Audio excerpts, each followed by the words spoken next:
डर एक एहसास में आपका स्वागत है। इस चैनल पर आपको सुनने को मिलती हैं डरावनी और सच्ची भूतिया कहानियाँ।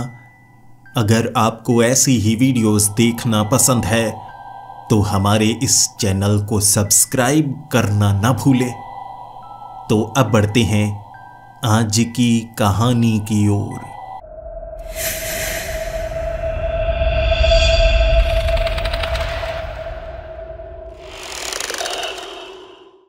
हेलो दोस्तों, मेरा नाम अरविंद राणा है और मैं मिज़ोरम का रहने वाला हूँ। पेशे से मैं एक पुलिस ऑफिसर हूँ और अब मेरी बदली हो चुकी है। पहले मैं छोटे शहर में था और अपना काम बहुत ज़्यादा ईमानदारी से करता था। मेरे जितने भी सीनियर ऑफिसर्स थे वो मुझसे बहुत ज़्यादा खुश थे, क्योंकि मैं कई लोगों का काम अकेले किया करता था और वो हमेशा मुझे कहा करते थे, जितनी ईमानदारी से तुम काम कर रहे हो लगता है तुम्हारी बदली जल्द ही हो जाएगी। कोई ना कोई केस ऐसा तुम हाथ में लगा लोगे जिससे लोग परेशान होंगे और वो तुम्हें यहाँ से दूर भेजना चाहेंगे। मैं समझ नहीं पाता था वो मेरी तारीफ कर रहे हैं या मुझे चेतावनी दे रहे हैं। लेकिन अब मेरी बदली हो चुकी है डिस्ट्रिक्ट ऑफिस में और यहाँ काम भी बढ़ जाएगा। लेकिन हमेशा से मैं एक बड़े शहर में रहना चाहता था और यहाँ अब से मेरा घर बनेगा। बड़े शहर में जाने के बाद सबको तरक्की ही मिलती है और सुबह सुबह मैं पुलिस स्टेशन पहुँच चुका था। उसके बाद मैं यहाँ जितनी भी फाइल्स थी उन्हें देखना चाहता था। मैं चाहता था पुरानी फाइल पर काम करना शुरू कर दूँ, जिससे मुझे अंदाज़ा हो जाए कि यहाँ कैसा क्राइम होता है। वैसे ये ज़िला बहुत ज़्यादा बड़ा है और दूर दूर तक फैला हुआ है। यहाँ मैदानी हिस्से भी हैं, इसी के साथ पहाड़ी हिस्से भी हैं और कुछ गांव तो ऐसे हैं जहाँ 10 से कम घर हैं। वहाँ पर भी हो सकता है मुझे जाना पड़े। मेरे सीनियर्स मुझे कैसा केस पकड़ाएंगे ये इस पर आधारित होगा। लेकिन मुझे अंदाज़ा नहीं था, मैं यहाँ नया आया था, इसीलिए मुझे इतनी बड़ी मुसीबत में धकेल दिया जाएगा। मेरे सीनियर्स ने मेरी सिफारिश की थी कि मैं बहुत ज़्यादा ईमानदार हूँ, इसीलिए मुझे उसी केस पर लगाया जाए जिस पर पहले भी 4 पुलिस ऑफिसर्स लग चुके हैं। मैं काफ़ी ज़्यादा खुश था। केस काफ़ी उलझा हुआ लगता है और मुझे उलझी हुई चीज़ें ज़्यादा पसंद है। वो केस मुझे ट्रांसफ़र कर दिया गया था। मैंने वहाँ पर पूछा था अपने सीनियर्स से, 4 पुलिस वाले इस केस को छोड़कर क्यों चले गए? और मुझे बताया गया उन्होंने इस केस को इसलिए छोड़ा क्योंकि वो एक मजबूरी में थे। 4 पुलिस ऑफिसर्स किस मजबूरी में हो सकते हैं? क्या कोई बड़ा केस मिल गया उन्हें? ज़्यादा जानकारी मुझे दी ही नहीं गई। मुझे लग रहा था वो बेईमान होंगे, ऐसे केस में घुसना नहीं चाहते होंगे। लेकिन मैं ईमानदार हूँ, इस केस की हर परत को उखेड़ कर रख दूंगा। फिर मुझे उस गांव तक जाना था जहां का ये केस था। मैं बस में बैठा हुआ केस की फाइल पढ़ना चाहता था, लेकिन रास्ता इतना ज़्यादा लंबा होगा मुझे अंदाज़ा नहीं था। बिल्कुल वीरान इलाका, और जहां पर बस रुकी थी वहां से मुझे 7 किलोमीटर का सफ़र तय करना था उस गांव तक पहुंचने के लिए। मेरे पास कोई बाइक होनी चाहिए थी, इससे काम आसान हो जाएगा। ऐसा करता हूँ, कोई सेकंड हैंड बाइक जो मिलेगी ना वो मैं ख़रीद लूँगा ताकि आने जाने में आसानी हो, वरना तो बहुत ज़्यादा परेशानी होने वाली है। और मैंने फाइल को पढ़ा जो बेहद अजीब थी। एक गांव में कहा जा रहा है किसी ने काला जादू कर दिया है या शायद लोगों को कुछ जहरीला खाना खिला दिया है। लोग अजीब हरकतें करते हैं, एक दूसरे को चोट पहुंचाते हैं, बार बार दंगे हो रहे हैं, मारपीट की घटनाएं हो रही हैं। इसीलिए इतने ज़्यादा केस चलाए नहीं जा सकते। गांव में क्या चल रहा है इसका पता लगाना है। इसे 4 लोगों ने छोड़ दिया है, यानी 4 पुलिस ऑफिसर्स ने। केस तो बड़ा आसान लगता है। गांव वालों को थोड़ा धमकाऊंगा, थोड़ा डराऊंगा, फिर समझ जाएंगे।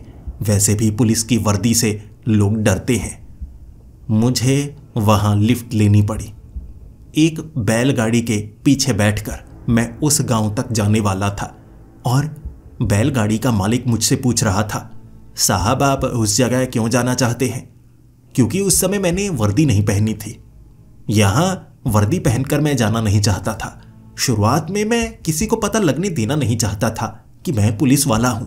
ये मेरा तरीका है काम करने का। वो बैलगाड़ी का मालिक बार बार मुझसे पूछे जा रहा था कि साहब आप वहां क्यों जाना चाहते हैं? मैंने उसे कहा, अरे वैसे ही छोटा मोटा काम है, कुछ बेचना है। मैं सरकारी कर्मचारी हूं, कुछ सुविधा देना चाहता हूं गांव वालों को। फिर उस बैलगाड़ी के मालिक ने कहा, साहब कोई सरकारी अधिकारी गांव में किसी की मदद नहीं कर सकता।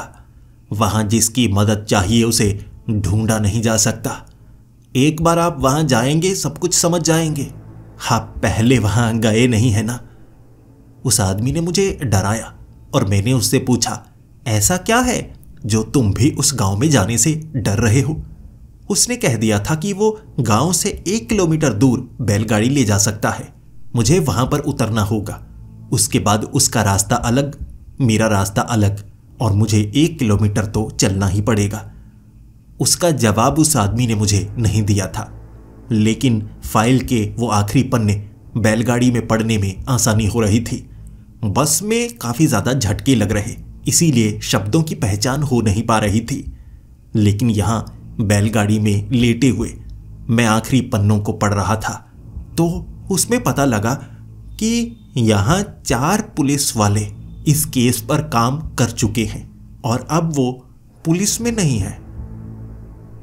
मैं आखिरी पन्ने को पढ़ना चाहता था, लेकिन वहां उस पन्ने के नीचे वाले हिस्से को फाड़ा गया था। आखिर क्यों? मैं ये सवाल सीनियर ऑफिसर से पूछूंगा।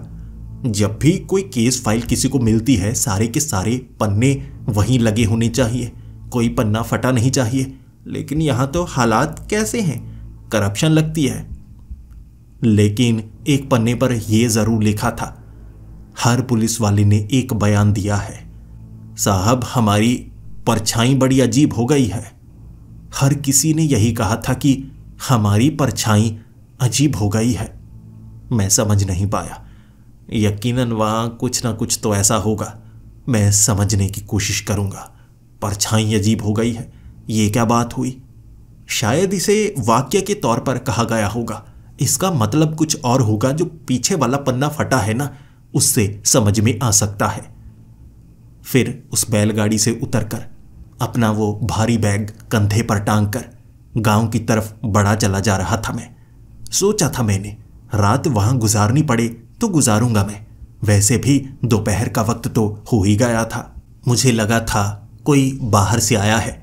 ये देखकर गांव के लोग घरों से बाहर आएंगे, मुझसे सवाल पूछेंगे।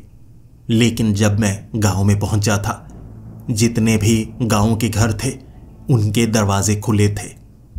रास्ते पर मुझे कोई भी नजर नहीं आ रहा था और मैं सबसे पहले वाले घर के अंदर गया और मैंने देखा उस घर में 5 लोग थे। पांचों के पांचों जमीन पर बैठे हुए, एक कोने को देखे जा रहे, एक टक लगाए, जबकि मैंने मोटे जूते पहने थे और फर्श पर जूते की आवाज आती है।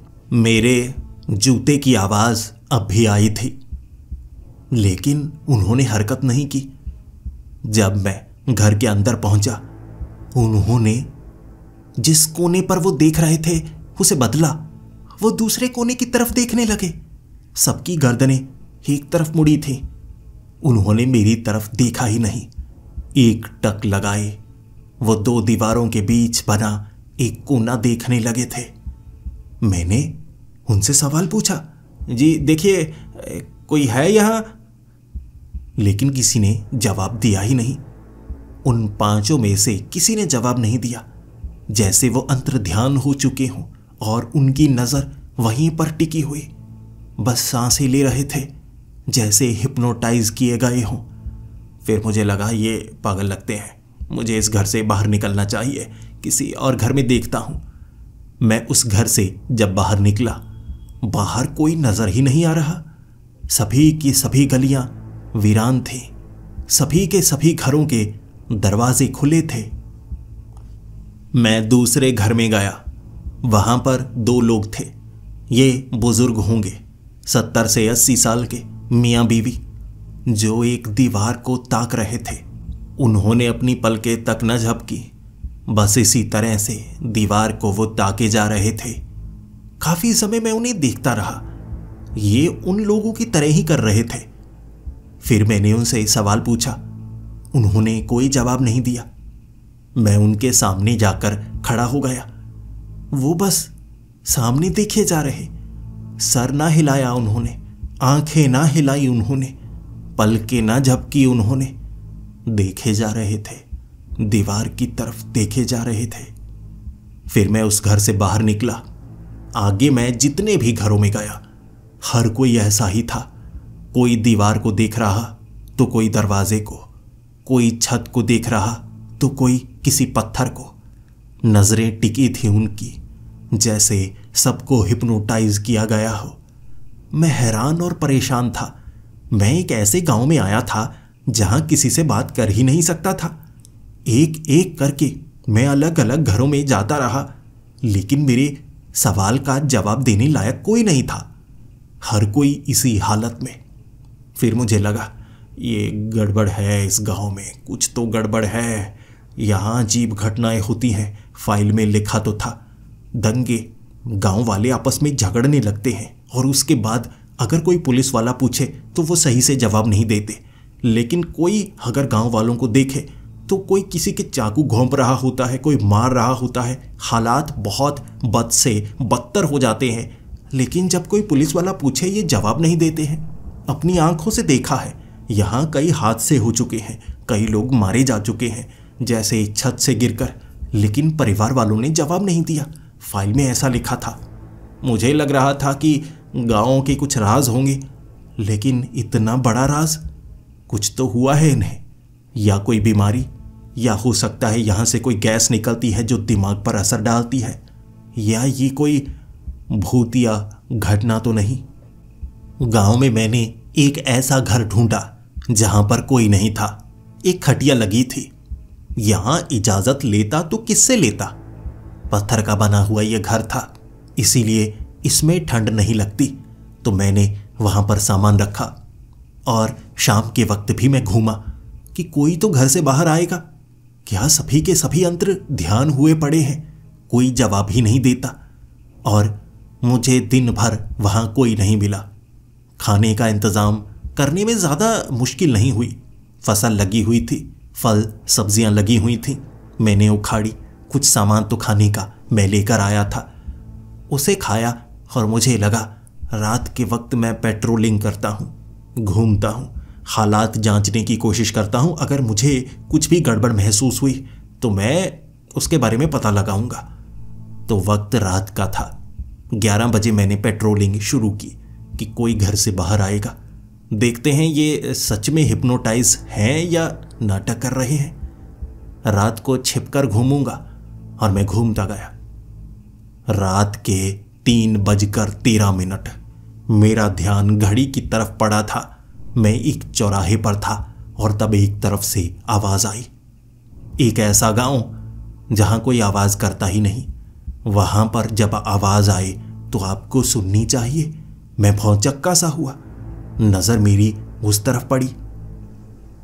कोई तो था वहां, काला काला सा नजर आ रहा, जैसे कोई परछाई हो। वो चौराहे के एक तरफ पड़ रही परछाई ये बयां कर रही थी कि आगे कोई ना कोई तो होगा। परछाई आगे की तरफ हुई और मैंने बिना आवाज किए चलना शुरू कर दिया, धीरे धीरे अपने पैरों को संभालता हुआ ताकि जरा भी आवाज ना हो। जब मैं उस मोड़ तक पहुंचा, वो परछाई आगे थी और कुछ अजीब सा था। वो परछाई ही थी जो बिल्कुल सीधी। कोई काले कपड़ों में होगा जो परछाई की तरह लग रहा है, लेकिन उस तरफ तो रोशनी भी है। उसके बावजूद वो परछाई है या इंसान है? मैं उसका पीछा करने लगा था। धीरे धीरे वो परछाई जैसा आदमी आगे बढ़ता गया और धीरे धीरे मैं उसका पीछा करता गया। देखना चाहता था कि वो कहां पर जाता है। लेकिन जब मैं एक घर के पास था ना, उस घर से एक आवाज आई, परछाई का पीछा मत करो, मैं डर गया क्योंकि ये आवाज़ बिल्कुल मेरे कान के पास से आई थी। उस घर के एक तरफ बनी हुई खिड़की से किसी ने आवाज़ लगाई थी, फुसफुसाया था कोई। मैंने जब घर के अंदर जाकर देखा, वहां उस घर में कोई नहीं था, लेकिन आवाज़ तो सुनाई दी। जब तक मैं बाहर आया, वो जो परछाई थी वो पता नहीं कहाँ गई। वो आदमी शायद भाग गया, लेकिन जिसने आवाज़ लगाई उसका पता मैं लगा ही नहीं पाया। इसके बाद मुझे डर सा लग रहा था, अंधेरा घिर गया था और मुझे ऐसा सन्नाटा नहीं पसंद जब ना पंछियों की आवाज़ आए ना टिड्डों की आवाज़ आए, आपको आपकी धड़कन सुनाई देने लगे। हालात ऐसे हो चुके थे। तो मैं अपने घर के अंदर गया और सो गया। थका हुआ था मैं। सुबह 9 बजे मेरी नींद खुली और मुझे फुसफुसाने की आवाज़ें सुनाई दे रही। ऐसा लग रहा है जैसे लोग आपस में बातें कर रहे हों। मैं जल्दी से घर से बाहर निकला और मैंने लोगों को देखा। लोग अपने घरों से बाहर आ चुके थे और कुछ लोग आपस में बात भी कर रहे, लेकिन कोई भी बाहरी आवाज़ में बात कर ही नहीं रहा। हर कोई फुसफुसा रहा था, एक दूसरे से बात कर रहा था। मुझे देखकर कोई चौंका ही नहीं कि कोई बाहर से आया है, कोई अजनबी है। लोगों ने मेरी तरफ ध्यान दिया ही नहीं। मैंने एक गांव वाले की तरफ देखा जो सामने पेड़ के नीचे बैठा हुआ, हाथ में हथौड़ा था उसके, एक हाथ में छैनी, पत्थर को कुरेद कर एक आकार बना रहा था, लेकिन उसकी नज़र मेरे ऊपर ही थी। मुझे लगा अगर वो मेरी तरफ देख ही रहा है तो मैं उससे जाकर बात करता हूँ। चलता चलता मैं उसके करीब गया और फिर मैंने उससे सवाल किया, जी मैं इस गांव में नया हूँ, आप मुझे कुछ बता सकते हैं? मैं एक काम से आया था यहाँ। वो आदमी फुसफुसाया और मुझे उसकी आवाज़ सुनाई ना दी। वो नीचे बैठा था ना, मुझे उसकी बात सुनने के लिए खुद नीचे बैठना पड़ा। फिर उसने कहा, यहाँ एक पुराना कुआं है, जब भी किसी का नाम पुकारा जाता है वो स्तब्ध हो जाता है।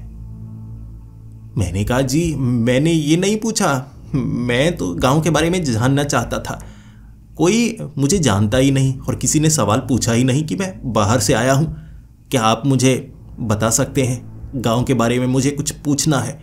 कल तो मुझे बाहर कोई नज़र ही नहीं आया।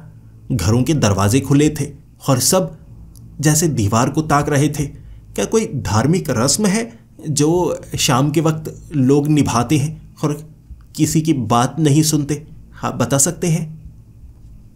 उसने उंगली ऊपर की तरफ कर दी। वो ऐसी बात कर रहा था जैसे उसे मेरे सवालों का फर्क पड़ता ही ना हो। उसने फिर से यही बोला, यहाँ एक पुराना कुआं है, जब किसी का नाम पुकारा जाता है वो स्तब्ध हो जाता है। उस तरफ है वो कुआं। उसने मुझे कुआं बताया जो एक दिशा की तरफ था और मैंने फिर उठकर उस कुएं की तरफ चलना शुरू कर दिया। अगर उसने बताया है तो देखकर आता हूँ किस कुएं की बात कर रहा था। वो पागल नजर आता है, लेकिन वो फुसफुसा रहा था जैसे बाकी लोग फुसफुसा रहे थे। मेरी तरफ कोई देख ही नहीं रहा। मैं बात करना चाहता हूं लेकिन कोई देखे तो सही। फिर मैं कुएं की तरफ बढ़ता चला गया। उस गांव के एक तरफ ज़्यादा चलना नहीं पड़ा मुझे। ये कोई बड़ा गांव नहीं था। मुझे एक कुआं नजर आया। बहुत पुराना कुआं था, लेकिन चमकीले काले पत्थर से बना हुआ। उसके ऊपर काई आई हुई थी और बरगद के पेड़ की जड़ें भी जमीन से निकलकर उस कुएं को अपने आगोश में ले चुकी थी।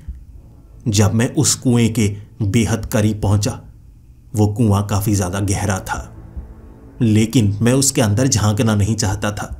मुझे उस कुएं से क्या काम? फिर इधर उधर देखा मैंने, यहाँ कोई नजर ही नहीं आ रहा।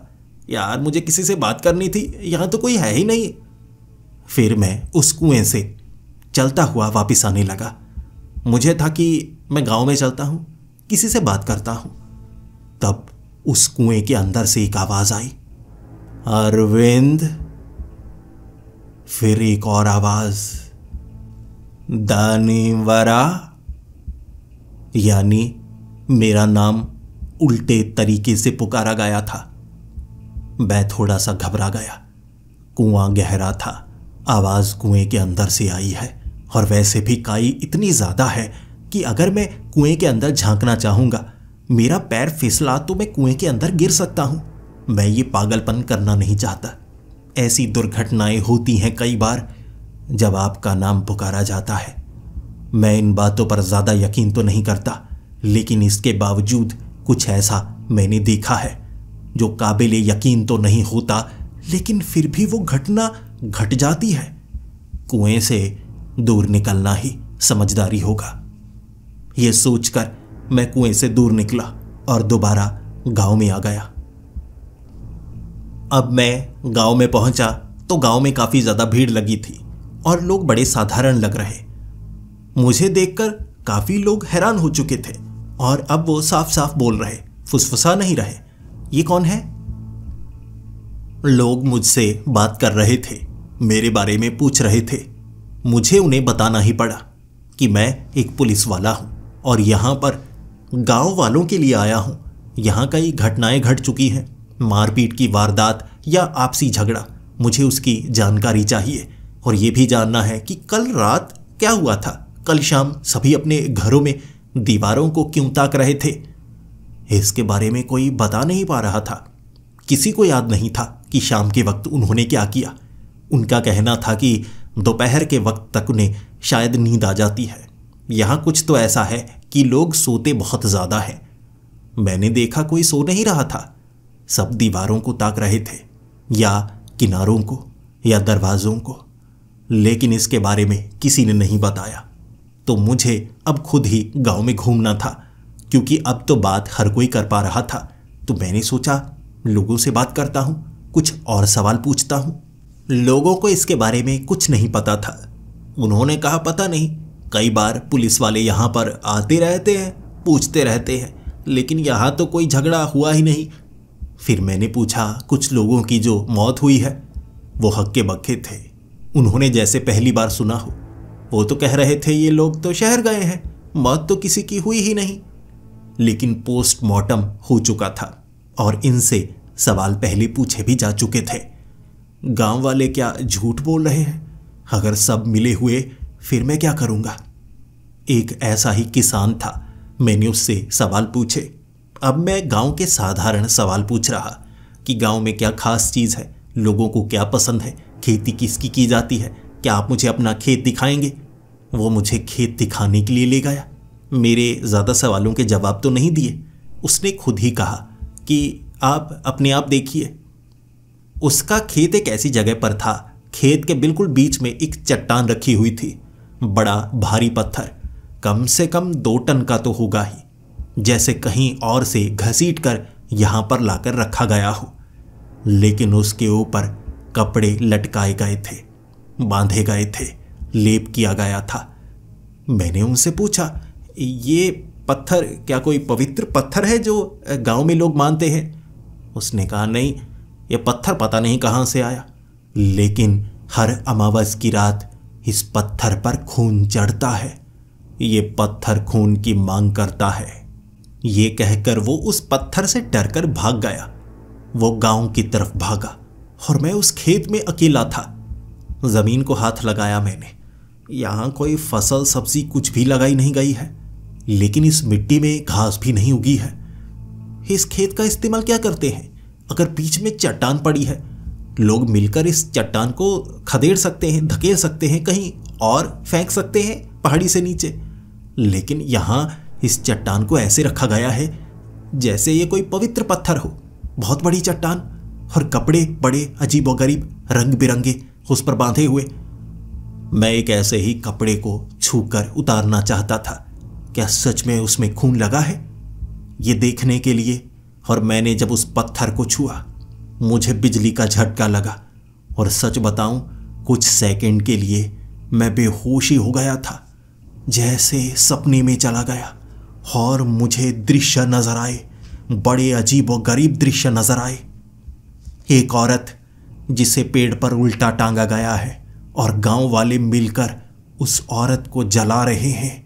सब बोल रहे हैं डायन डायन। और उसके बाद मुझे दृश्य नजर आने लगे, लोग घरों के अंदर। सब कुछ ठीक हो गया, अब हमें कोई परेशानी नहीं होगी, इसके बाद हम परेशान नहीं होंगे। लोग खुश थे। लेकिन फिर दृश्य नजर आया, गलत हो गया, हमसे गलत हो गया। अब प्रलय आएगी, हमारे गांव में प्रलय आएगी।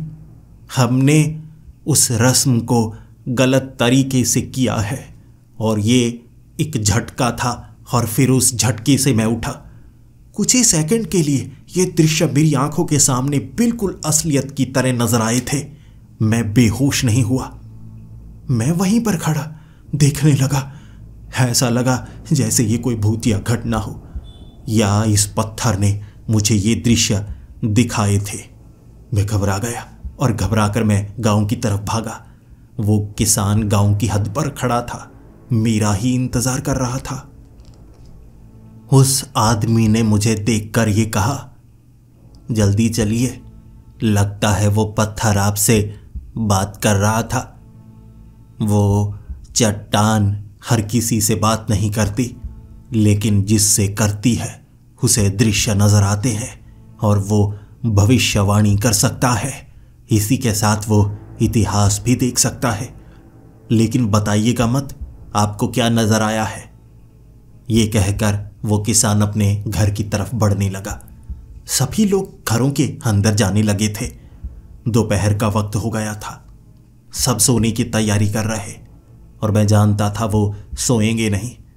दीवारों को, कोनों को, दरवाजों को, छतों को ताकने लगेंगे, अंतर्ध्यान हो जाएंगे, जैसे कोई जादू उन पर असर कर रहा हो। लेकिन अब तक मुझे कुछ भी गड़बड़ महसूस नहीं हुई जिसे एक पुलिस वाला गलत माने। या अब तक जो भी नजर आया है उससे मैं इनके खिलाफ कोई कार्रवाई कर नहीं सकता। लेकिन केस के अनुसार यहाँ कुछ गड़बड़ है, हालात बिगड़े हुए हैं, यहाँ पर कुछ लोग गायब हुए हैं। अब मैं क्या करूं, किससे पूछूं? लेकिन कई कड़ियां नजर आ रही थी जो फाइल से जुड़ी हुई तो नहीं, लेकिन गांव से जुड़ी तो थी। सन्नाटे से भरे हुए घर, रात को परछाई का नजर आना, कुएं से नाम पुकारा जाना, अजीब रस्म जो मुझे उस पत्थर ने दिखाई और उस पत्थर पर लगा खून इंसानी लग रहा था। वो बदबू, कई चीजें ऐसी, कई कड़ियां ऐसी जो जुड़ रही थी और मुझे सच का पता लगाना था। मैं बिना सच का पता लगाए इस गांव से बाहर निकलना नहीं चाहता था। यह बेईमानी होगी कि इसको अधूरा छोड़ना। क्या हुआ? वो लोग कहाँ गए जो गायब हुए हैं? उनके साथ क्या हुआ? और वो हादसे, लोगों को लगी चोट, मैं लोगों के बयान लेना चाहता था, लेकिन समय ऐसे बीता पता ही नहीं चला। मैं हमेशा लोगों में घुलता मिलता हूं, फिर सवाल जवाब करता हूं, पहले गांव के सवाल पूछता हूं, लेकिन यहां तो ऐसा लगा कुछ ही सवाल पूछे मैंने और पूरा का पूरा दिन गुजर गया। लोग अपने अपने घरों के अंदर थे, दीवारों को ताकना शुरू कर दिया था उन्होंने, जैसे बैठकर सो गए हों। कोई भी मेरी बात का अब जवाब नहीं दे रहा था, जैसे मैं गांव में अकेला रह गया था। धीरे धीरे रात का वक्त हो गया। मैं गांव में घूमता रहा, फिर मैंने घर में आकर खाना खाया और फिर से बाहर निकला, ये देखने के लिए कि क्या राज है जो गांव वालों को इस तरह से रात के वक्त दीवारों को देखने पर मजबूर कर देता है। जब मैंने आसमान की तरफ देखा, महसूस किया मैंने अमावस की रात नजदीक ही है। 2 या 3 दिनों में अमावस की रात आएगी, पता चल गया था मुझे। लेकिन मैं ये देखना चाहता था, क्या हर रात ऐसा ही होता है? क्या मुझे वो परछाई फिर से नजर आएगी? वो कोई तो था, उसकी परछाई थी या वो खुद परछाई थी। लेकिन रात को मैंने लोगों को घरों से बाहर निकलते हुए देखा। लोग बड़े अजीब थे, ऐसे चल रहे थे जैसे नींद में हो, सभी के सभी, और मैं चुपचाप उनका पीछा करने लगा। भीड़ में मैंने खुद को मिला लिया, जैसे वो हरकत कर रहे वैसी मैं हरकत कर रहा। उनके पीछे पीछे चलने लगा था मैं। वो सब गांव के बाहर उसी खेत की तरफ जा रहे जहां पर रखी चट्टान के इर्द गिर्द थे सब, और फिर सब ने नाचना शुरू कर दिया। वहां चारों तरफ लकड़ी को आग जलाई थी उन्होंने, और वो लकड़ी की राख मिट्टी में मिल रही, सबकी परछाइयां बन रही थी, लेकिन वो अजीब तरीके से नाच रहे। हाथ में मशाले थी उनकी परछाइयां तो बन रही, लेकिन जैसे कोई दाईं तरफ घूम रहा हो, उसकी परछाई मुझे उसे रोकती हुई दिख रही। परछाई ने उसे बाईं तरफ घुमा दिया। उसके बाद जब उन्होंने मशाले जमीन में रख दी, चारों तरफ से रोशनी पड़ रही। लोग तो अलग थे, उनकी परछाइयां अलग, किसी की भी परछाई नहीं बन रही। एक तरफ लोग, दूसरी तरफ परछाइयां। ऐसा दृश्य था जिसे देखकर मेरी आंखें फटी की फटी रह गई। मेरे लिए यह साफ था, ये भूतिया घटनाएं ही हैं, लेकिन ये चल क्या रहा है? मेरा फर्ज है लोगों की मदद करना, चाहे मैं नियम के दायरे में रहकर करूं या उसके लिए मुझे नियम तोड़ने पड़े। लेकिन ये हो कैसे रहा है? कर कौन रहा है? मैं भी भीड़ का हिस्सा ही था, लेकिन मेरी परछाई पूरी तरह से साधारण थी, लेकिन बाकियों की परछाई ही नहीं। एक तरफ परछाइयां, फिर वो परछाइयां ऊपर की तरफ उठती, सिर्फ जमीन पर ही नहीं, जैसे एक आकार ले रही हूं। और इस चीज ने मुझे बहुत ज्यादा डराया। मैं भीड़ का हिस्सा था, लेकिन एक तरफ खिसक कर मैं झाड़ियों में जाकर छिप गया। देखता रहा। लोग ऐसा नहीं लग रहा था जैसे होश में हो या नींद में हो, जैसे उन्हें अपने काबू में किया गया हो। हर कोई एक पैटर्न में ही नाच रहा, कोई किसी से टकरा नहीं रहा। भले ही सबने आंखें बंद की हुई थी, लेकिन हर कोई एक तरीके से चलता, एक दूसरे से टकराने से पहले रुक जाता, जैसे वो देख रहे हों या कोई उन्हें कंट्रोल कर रहा हो। मैं देखना चाहता था कौन है यहां जो मुझे ऐसे लगे कि इनमें शामिल नहीं है। अब तक उनमें से सिर्फ मैं ही ऐसा कर रहा था। मैं उन्हें देखे जा रहा। उनमें से एक आदमी था जो सबसे अलग लग रहा, लेकिन उसकी पहचान की ही नहीं जा सकती थी, क्योंकि वो एक परछाई में नाच रहा था। ऐसा लग रहा जैसे परछाई के अंदर। मैं थोड़ा दाईं तरफ होकर उसका चेहरा देखना चाहता था, लेकिन मैं उसका चेहरा देख ही नहीं पा रहा। मैंने जितनी भी कोशिश की, मैं उसका चेहरा देख नहीं पाया। फिर सब अपने घरों की तरफ बढ़ने लगे, धीरे धीरे अपने घर की तरफ जा रहे थे। वो आदमी भी उनके बीच से कब निकल गया मुझे पता नहीं चला, लेकिन मैं हड़बड़ी दिखाना नहीं चाहता था। कोई तो है, जब सब होश में नहीं होते तब वो होश में होता है। लेकिन क्या उसे अब तक ये नहीं पता कि यहां कोई बाहर से आया पुलिस वाला हो सकता है तफ्तीश कर रहा हो? मुझे भांपना होगा ये कौन हो सकता है जो परछाई की तरह घूमता है, परछाई के अंदर रहता है। शायद इसने लोगों को हिप्नोटाइज किया हो, लेकिन इसका पता लगाऊं तो किससे लगाऊं? हाँ, बाकी 4 पुलिस वाले, आखिर उन्हें केस से क्यों निकाला गया या उन्होंने इस केस को क्यों छोड़ा? मुझे पता लगाना होगा। वापिस शहर जाना होगा। अगले दिन मैं शहर जाने के लिए तैयार था। 1 किलोमीटर मुझे गांव से चलकर जाना था, और सुबह के वक्त भी कोई सही से होश में नहीं था। वो फुसफुसा रहे थे, मेरी तरफ कोई देख ही नहीं रहा था। लेकिन जब मैं उस गांव से चलकर दूर जा रहा, किसी ने मुझ पर हमला किया। किसी ने दूर से तीर मारा था, धनुष से तीर मारा जो मेरी बगल से निकल गया। लेकिन उस तीर की रफ्तार इतनी तेज थी, अगर मेरी छाती पर वो तीर लगता मैं मुसीबत में पड़ जाता। और उसके बाद मैं एक पत्थर के पीछे छिप गया। मैं पहाड़ी के नीचे से निकलकर जा रहा था और कोई ऊपर से बार बार तीर मार रहा। मुझे दिशा का पता लग गया, इसीलिए मैं वहां से बच निकला। लेकिन उस पहाड़ी के शिखर तक पहुंचने में समय ज्यादा लगता, और शायद कोई मुझे यहां मारना चाहता था, गांव में नहीं। इसका कारण क्या हो सकता है? एक तो ये कि यहां से मुझ पर हमला करना आसान था, ऊपर से नीचे तीर मारना काफी आसान होता है, और यहां किसी और हथियार का इस्तेमाल नहीं हुआ। जो चीज आसानी से मिलती है उसी का इस्तेमाल हुआ, और मैं उसकी पहचान भी नहीं कर पाया। पहाड़ी पर चढ़ूंगा तो मुसीबत में पड़ सकता हूं। मुझे लगता है मुझे यहां से भागना चाहिए। मैं वहां से निकला और उसके बाद काफी ज्यादा चला। मैं बस के सहारे जब शहर पहुंचा तो सीनियर्स मुझसे पूछ रहे थे क्या हुआ वहां पर। मैं उन्हें सब कुछ बता पाया, और उनके लिए कुछ भी नया नहीं था। ये वो बातें थी जिसे केस में डाला नहीं जा सकता। पूरे के पूरे गांव को आप मुजरिम नहीं कह सकते, वो लोग पागल लगते हैं, जैसा फाइल में पहले भी लिखा था।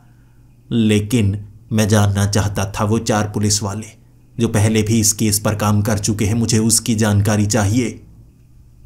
और बड़ी सख्ती दिखाने के बाद मुझे उनकी जानकारी मिली। उन्होंने ना सिर्फ इस केस को छोड़ा था, बल्कि पुलिस की नौकरी तक को छोड़ दिया। उनके साथ कुछ ऐसा हुआ कि वो मजबूर हो गए, और मैं उनसे मिलना चाहता था। मैंने उन पुलिस वालों के घर जाकर पूछताछ शुरू कर दी, और जैसी उनकी हालत थी, बड़ा हैरान था मैं। वो भी बिल्कुल पागल हो चुके थे। मैं 3 पुलिस वालों के घर पर गया। वो तीनों दीवार को ताकते रहते, देखते रहते, और परिवार वाले कहते कि कुछ घंटे के लिए ये होश में आते हैं और फिर से बस दीवार को ताकने लगते हैं। डॉक्टर भी कुछ कर नहीं पा रहे हैं, कोई और भी कुछ कर नहीं पाता। हालात ऐसे ही हैं, इसीलिए इन्हें पुलिस की नौकरी छोड़नी पड़ी।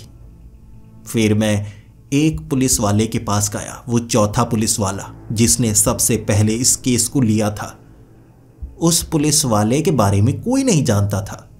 उसने घर छोड़ दिया था, उसका कोई परिवार नहीं था, वो पहले से अकेला रहता था।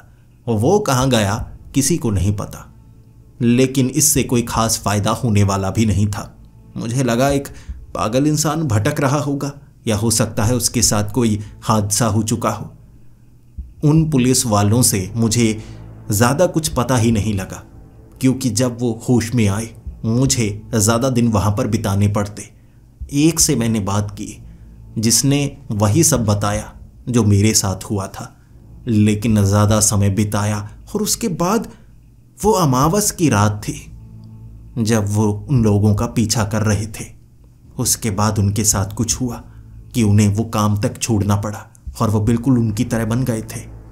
अमावस की रात यानी कल अमावस की रात है, और मुझे लगा अमावस की रात को ही इस रहस्य से पर्दा उठाना होगा। मुझे था कि मैं एक बार उस चौथे पुलिस वाले से भी मिल लेता, लेकिन मुझे बस एक तस्वीर मिली थी। उस तस्वीर से भी कुछ साफ नहीं। बहुत ज़्यादा दाढ़ी रखी हुई थी, लंबे बाल थे और चश्मे लगाए हुए।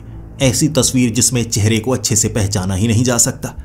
लेकिन इतना ज़रूर था, ये उन्होंने तस्वीर किसी मेले में खिंचवाई होगी तो अपने कंधे पर हाथ रखा। 6 उंगलियां थी उनकी। मैं उस पुलिस वाले को कैसे ढूंढ पाता, सिर्फ उंगलियों से। फिर मुझे लगा मुझे गांव में जाना चाहिए। अमावस की रात है कल, देखते हैं कल मैं क्या कर पाता हूं, और मेरे पास हथियार भी होना चाहिए। रिवॉल्वर लेकर गया था मैं। गांव तक पहुंचने में परेशानी हुई, लेकिन रात के वक्त मैंने बस का सफ़र किया। सुबह मैं चलने लगा, और लगभग दोपहर से काफ़ी पहले ही 11 बजे के करीब मैं गांव में पहुंच गया था, और गांव वाले उस समय होश में थे। मैं उनसे बात कर सकता था। मैं लोगों से बात कर रहा, और वो खुद घबराए हुए थे। वो ना तो गांव को छोड़कर जा पाते हैं, ना कुछ कर पाते हैं। सभी मजबूर हैं और इसी को अपनी ज़िंदगी बना चुके हैं। मैं उन्हें बता रहा था कि किसी ने आप पर हिप्नोटिज्म का इस्तेमाल किया है, लेकिन वो समझ नहीं पा रहे थे इसका अर्थ क्या है। मैंने कहा आप किसी के वश में हैं, इसीलिए आप यहाँ से बाहर निकल नहीं पाते, और इससे वो फिर से खौफ में आ गए थे। और उनमें से कुछ लोग मुझे वो पुरानी कहानी बताने लगे जिसके दृश्य मुझे नजर आए थे। काफ़ी समय पहले यहाँ कोई खास हादसा नहीं हुआ था, लेकिन छोटे मोटे जुर्म जैसे कि झगड़ा हो जाना, ज़मीन के लिए लड़ाई, ये ऐसा हर जगह होता है, यहाँ भी होता था। लेकिन तब एक ज़मीन पर कब्जा कर लिया एक डायन ने। साधारण औरत थी जो गांव में रहने के लिए आई, उसे यहाँ जगह दी गई, लेकिन वो एक डायन थी।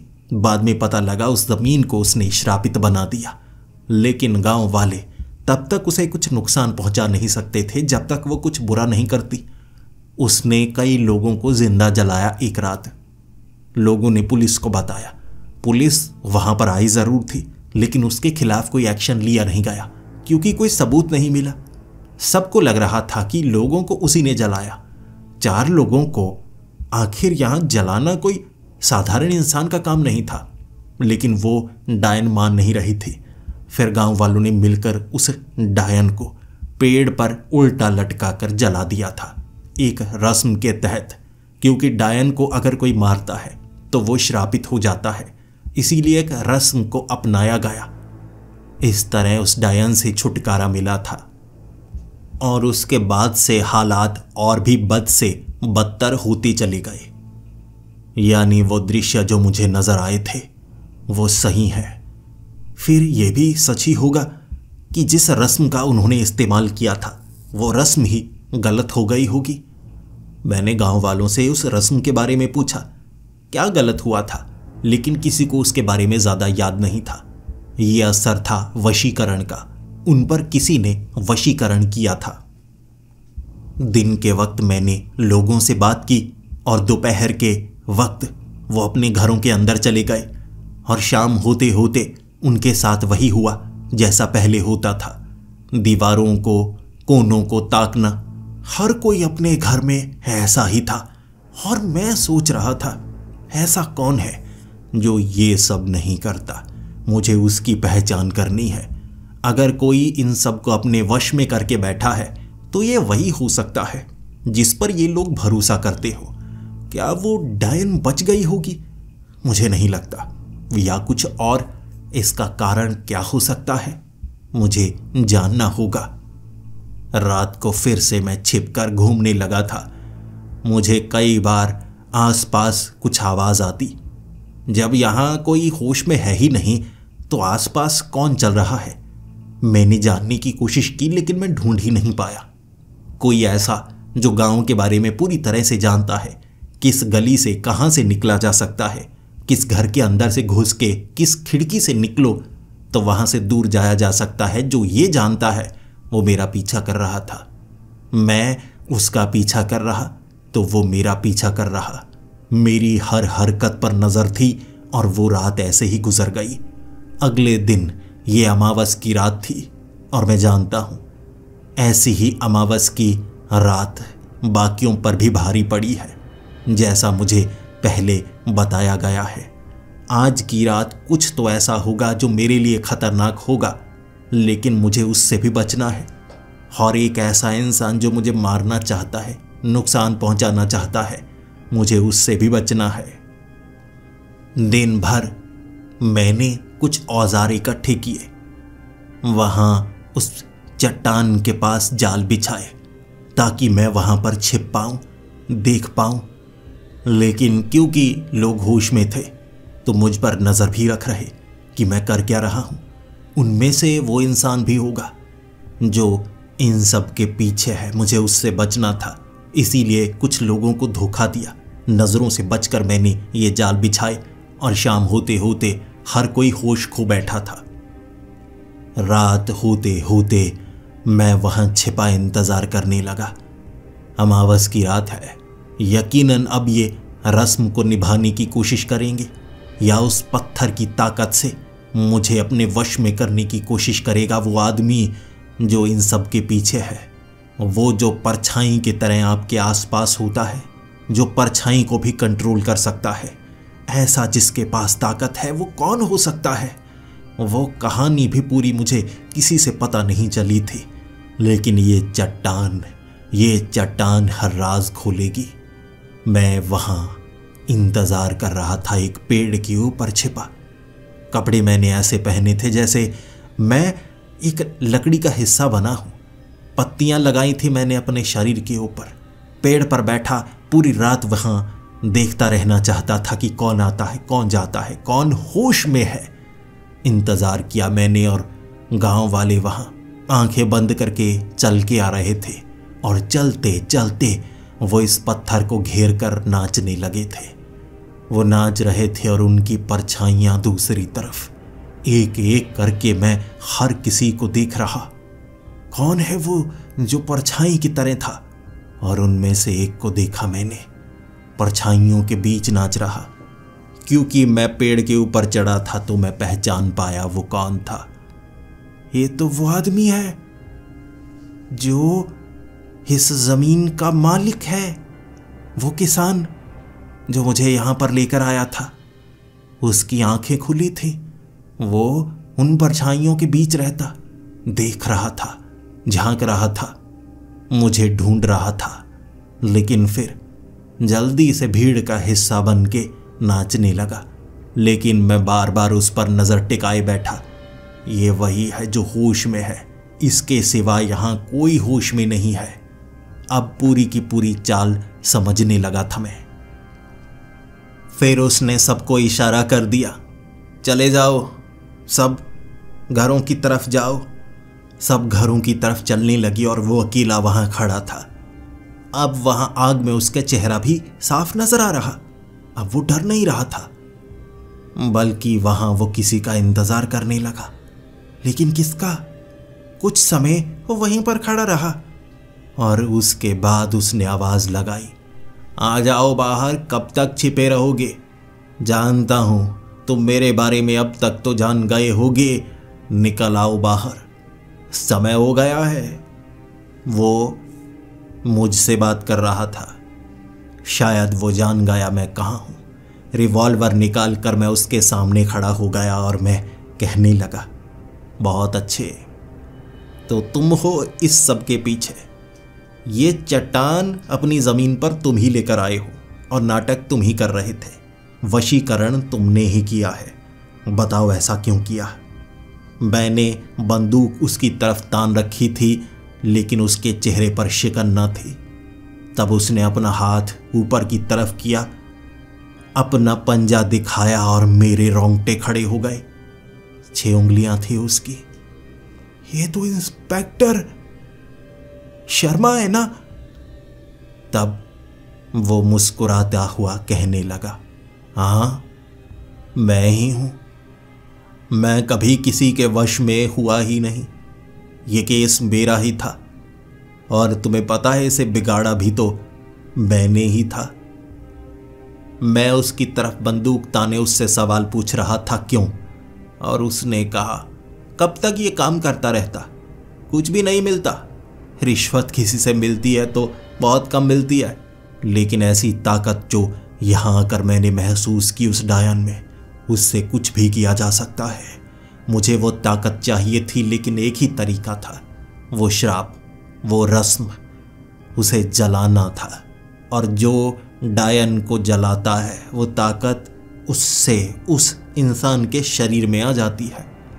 मैंने गांव वालों को बहकाया कि उसे जलाना होगा उसका खात्मा करने के लिए, लेकिन किसी डायन को जलाना कोई आसान काम नहीं था।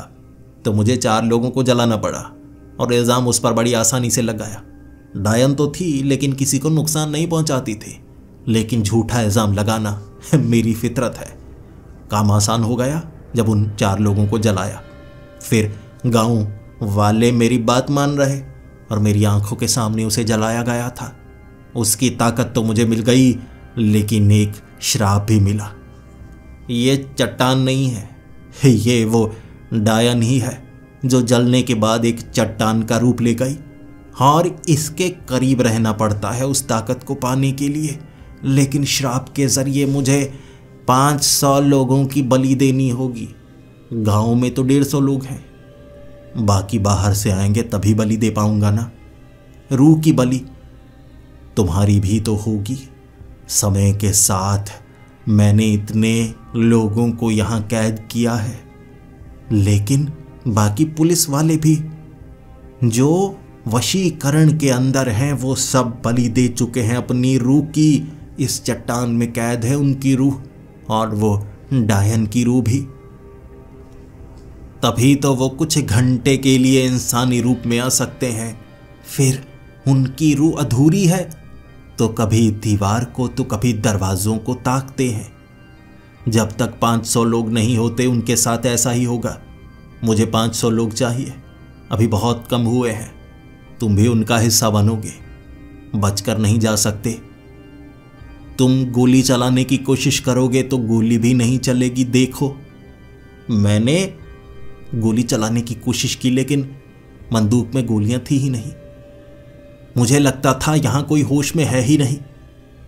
इस इंसान ने मेरे घर के अंदर आकर बंदूक से गोलियां कब निकाल ली पता ही नहीं चला। अब वो हंसकर कहने लगा था, जाल तुमने नहीं, मैंने बिछाया था। वहां एक खड्डा था जिसमें मैं आधा फंस गया। मैं उसे पकड़ना चाहता था लेकिन मुझे पता ही नहीं।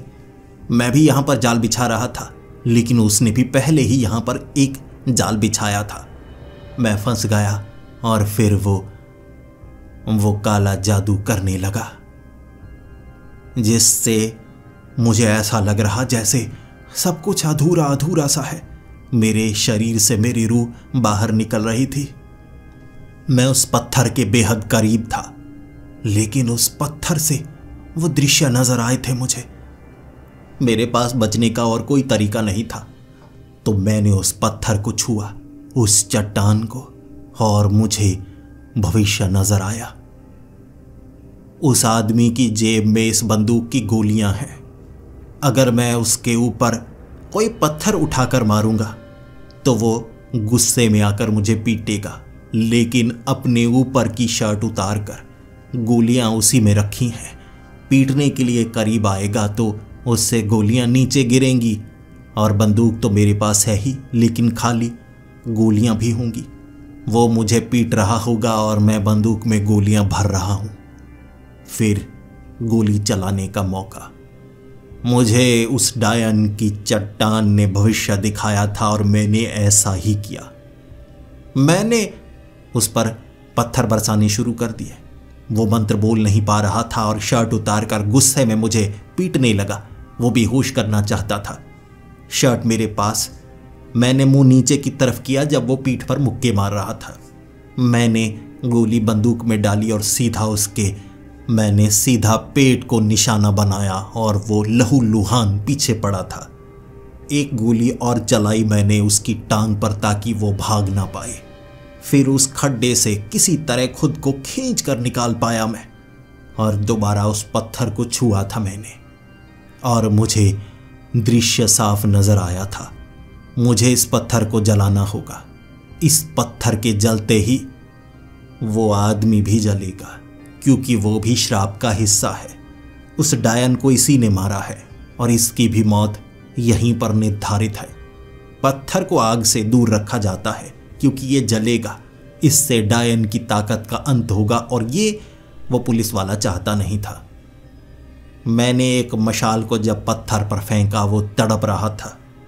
आग चट्टान को लगी थी लेकिन चीख वो पुलिस वाला रहा था। जैसे पत्थर जला वैसे ही उसका शरीर भी धू धू करके वो जला और राख में तब्दील हो गया। उस पत्थर से जो आग निकल रही थी उसमें एक चेहरा था, उसी औरत का चेहरा, और उसके श्राप का भी अंत हुआ। और इस तरह गांव वाले रात के वक्त महसूस कर पाए कि वो जिंदा है और रात को जाग ही नहीं पाते थे। अब सब कुछ ठीक हो गया था। इसी के साथ वो 3 पुलिस वाले भी ठीक हुए और सबने मेरा शुक्रिया किया। लेकिन इस केस को मैं अभी अनसुलझा ही मार्क करने वाला था क्योंकि इस केस के कुछ ऐसे राज थे जो मैं किसी को बता नहीं सकता था। गांव में क्या हुआ और कैसे हुआ किसी को बताया नहीं जा सकता था।